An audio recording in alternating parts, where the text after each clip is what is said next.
Hola, ¿qué tal? ¿Cómo están? Mi nombre es David Santiago, soy profesor de matemática y en esta oportunidad vamos a tocar un tema muy importante, estadística, ¿no? La estadística es una ciencia, ¿sí? Es una ciencia que pertenece a la rama de la matemática, a una de las tantas ramas de la matemática. Y si es una ciencia, entonces esta ciencia lo que hace básicamente es recolectar, analizar, describir y estudiar, ¿qué cosa? Datos. Esos datos básicamente obtenidos, ¿no? Utilizando las técnicas correctas. ¿Para qué? Para comprender un fenómeno en particular, para observar una característica en particular, para detectar cierta información, cierto dato que yo necesito. ¿Está bien? Listo. Existen dos tipos de estadísticas. Existe la estadística descriptiva y también tengo la estadística inferencial. La estadística en realidad es un conjunto de procedimientos, ¿correcto? Esos conjuntos de procedimientos y técnicas, ¿ya? Básicamente lo que hacen es al finalizar describir, mostrar y resumir cierta información, ¿ya? Y esa información la voy a sacar de los datos obtenidos, ¿ya? De esos datos obtenidos básicamente es una muestra. Una muestra, pues, eh, que pertenecen a una población, ¿no? Vamos a hacerlo de manera sencilla, de manera gráfica. Yo acá tengo mi población. De esa población he elegido a un grupo de individuos, ¿ya? Ese grupo de individuos se llama muestra, que van a representar a toda la población. A esa muestra, pues, le aplico todo el conjunto de técnicas y procedimientos, ¿no? Le hago preguntas, le hago mediciones, ¿no? ¿Para qué? Con el objetivo simple de sacar datos. Y estos datos que yo he sacado, ya, van a describir características, particularidades, ¿de quién? De la muestra, de esta muestra, ¿no? Y esas características, pues, van a estar expresadas en números, en tablas, en gráficos.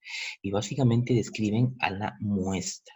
¿Está bien? Más no a la población, porque a quien estoy estudiando básicamente es a este grupo de individuos, ¿no? Que se le llama muestra. Pertenece a la población, pero estoy estudiando solamente a la muestra. A diferencia de la descriptiva inferencial, igual es un conjunto de procedimientos y técnicas, ¿ya? Que básicamente te van a ayudar a, pues, a, ¿a qué? A inferir conclusiones y tendencias. ¿Y tendencias? ¿Inferir qué? Inferir esas características que yo he sacado de la muestra, ¿ya? De la muestra. Y voy a decir que esas características que yo he sacado de la muestra, pues también le pertenecen a la población. Por eso estoy infiriendo de que lo que yo he sacado de aquí también pertenece a toda la población. Es como decir que yo tengo un alumno, no sé, malcriado, desobediente en cuarto año de secundaria o de lo que sea. Entonces yo, al ver esa característica de ese alumno mal portado, entonces yo voy a decir que yo voy a inferir, ¿ya? De que todo el aula también tiene ese comportamiento, ¿no? Pero obviamente me puedo equivocar, ¿no? Puede haber cierto error, cierto margen de error, porque no todas las personas tienen las mismas características. Pero en este caso, la estadística inferencial me ayuda a eso, me ayuda a suponer, ¿no? De que lo obtenido de la muestra también es característica de toda la población. Un ejemplo rapidito gráfico también, tengo la población, saqué la muestra. La muestra le aplico las técnicas, los procedimientos necesarios, ¿no? Para obtener esos datos. Esos datos básicamente ya yo los analizo, los proceso y he sacado qué cosa, esas características, ¿ya? Que representan a la muestra, porque yo he analizado la muestra. Pero yo, gracias a la estadística inferencial, voy a inferir, voy a suponer que todas esas características expresadas en números, tablas y gráficos también le pertenecen o son, o, claro, le pertenecen aquí a la población. Así de sencillo, ¿no? Entonces, como estoy suponiendo, estoy infiriendo, pues no existe una veracidad pues al 100%, ¿no? Hay un margen de error. Otras definiciones sencillas para que puedan entender un poquito ese tema, pues que es población, y básicamente es el conjunto de elementos o individuos en los cuales yo voy a hacer mi experimento o mi estudio estadístico, ¿no?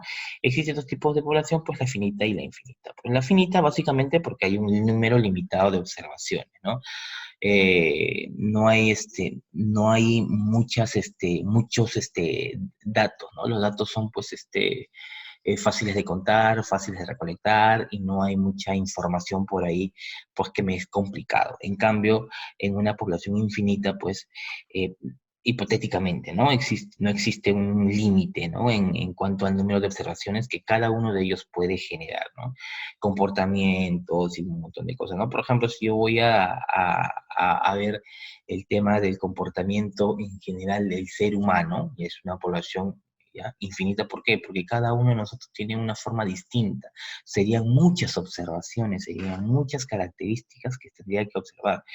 ¿No? Entonces, por eso se le llama una población infinita. O también puede ser el de una bacteria o el de un virus, ¿no? El comportamiento de ellos también puede tener muchísimas observaciones, ¿no? Entonces, por eso se le llama población finita. Ahora, otras definiciones, pues tenemos a la muestra, y saben que la muestra es un subconjunto, ¿no? Que está dentro de la población, ¿no? Es un pequeño, una porción, ¿no? Es una pequeña parte de la población. El individuo básicamente es la unidad, ¿no? Es a quien yo estoy estudiando, es el elemento principal de mi población, ¿no? En este caso, pues estoy señalando, pues ahí, ¿no? Que ella es el individuo, pues una persona, es una mujer que pertenece a toda una población. La población puede ser, no sé, eh, puede ser pobladores de Sevilla, pobladores de Lima, de Perú, del mundo en general, ¿no? Y de esa población inmensa, pues, ¿no? Estoy señalando quién es el individuo. Otros datos o definiciones que yo debo tener en cuenta, otras definiciones que yo debo tener en cuenta es aquí el dato, ¿no? El dato básicamente son los valores que voy a obtener, ¿no? Son mis observaciones. Los datos obtenidos a través de mi experimentación estadística. Y de otra forma, pues para verlo, podría ser también las respuestas que obtenemos de los individuos, ¿no? ¿No? Y esta respuesta, pues, repito, puede ser a través de la observación, a través de una pregunta, de una comparación directa. Hay diferentes tipos de encuestas, diferentes maneras de poder obtener datos estadísticos, ¿no? En este caso, por ejemplo, le preguntamos cuántos años tienes y el dato estadístico, 29 años, ¿no? Eh, y de una u otra forma, de ese dato estadístico,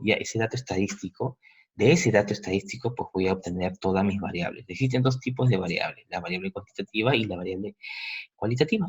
La cuantitativa es cuando ese dato obtenido, ¿ya? Ese dato obtenido es numérico. Simple. ¿Cuántos años tiene? 29. ¿Cuánto mides? Eh, ¿Cuántos hermanos tienes? ¿Cuántas mascotas tienes? ¿No? Cuando el dato obtenido, la devolución de ese dato obtenido es un dato numérico. Y tenemos dos tipos. Tenemos la discreta y tenemos la continua.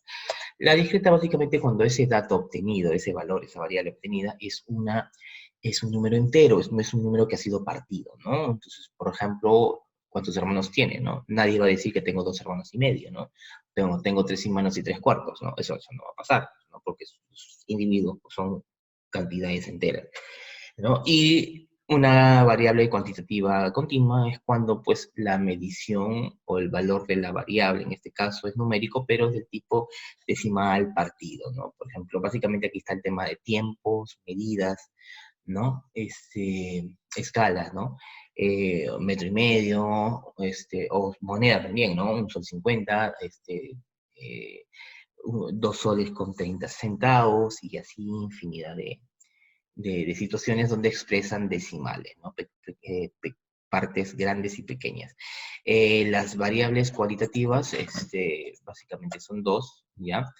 Pero la cualitativa es una variable que expresa una cualidad, que expresa una cantidad, ¿no? Gustos, cuando yo te digo cuántos años, cuál es tu comida favorita, tu color favorito, eh, cuál es tu grado de estudio, pues la respuesta, ¿no? A la variable como respuesta en este caso es una forma literal, ¿no? Existen dos tipos, existe la nominal y la ordinal. La nominal básicamente es características y gustos, ¿no? Tendencias. Y en la ordinal, básicamente, ahí hablan de orden, ¿no? Orden, primer lugar, cuarto grado de secundaria, ¿no? Cualquier tipo de cualidad que te invita a ver un orden sencillo. Ahora vamos a ver acá. Tenemos unos ejemplos. Dije, el deporte favorito. Primero que el deporte favorito es una variable, yo sé que ya sabe usted, es una variable cualitativa, ¿correcto? pero será cualitativa del tipo nominal o será cualitativa del tipo ordinal. Como no hay un orden, ¿no? Entonces es un gusto, ¿no? Un gusto, pues entonces sería una variable cualitativa del tipo nominal. Siguiente, peso de 5 amigos, ¿no? Como es peso, tiene que ser numérico, y si es numérico, tiene que ser cuantitativo. Entonces ya por lo visto es una variable cuantitativa. Pero existen dos tipos de cuantitativa, la discreta y la continua. ¿Se acuerdan que la discreta me arrojaba valores enteros y la continua me arrojaba valores decimales? La mayoría pesa kilos y gramos. Por lo tanto, al mezclar kilos y gramos en una sola medida, estamos hablando de un valor entero decimal, ¿no? Entonces tendría que ser una variable cuantitativa del tipo continua, ¿no? Porque yo puedo pesar 84 kilos y medio, 83 kilos 300 gramos y así, ¿no? Cuantitativa continua. Número de mascotas de 3 amigos. Como es número de mascotas, es una variable cuantitativa, porque te arroja un dato numérico. Pero en este caso, si es cuantitativo, tiene que ser del tipo discreto. ¿Por qué? Porque nadie va a tener 2 mascotas y 3 cuartos, ¿no? O tengo 2 mascotas o tengo 3 mascotas, ¿no? Son cantidades enteras. Por lo tanto, es una cuantitativa discreta. Siguiente, el lugar que ocupan 10 amigos en la cola del cine. Primero lugar, como ya me describe el lugar, significa que hay un orden, ¿no? Y la única variable que te expresa orden es en todo caso la cualitativa. Y esa cualitativa que expresa orden es la cualitativa ordinal, ¿no? Listo. Tiempo que se tarda en recorrer 1 kilómetro. Pues yo me puedo demorar 1 hora, 2 horas, 15 minutos o 2 minutos con 15 segundos, no sé. De repente soy súper rápido. Pero ese tipo de variable sería una variable cuantitativa porque es numérica, pero puede expresar decimales también, ¿no? Porque no necesariamente alguien va a correr un valor exacto, ¿no? Puede correr minutos y segundos o horas, minutos y segundos. Entonces sería una variable cuantitativa del tipo continuo. Bueno, eso ha sido todo lo de la clase. Espero que por favor hayan entendido. Cualquier consulta me pasan la voz. Ya saben, yo soy el profesor David. Conmigo hasta otra oportunidad. Nos vemos. Cuídense. Chao. Chao.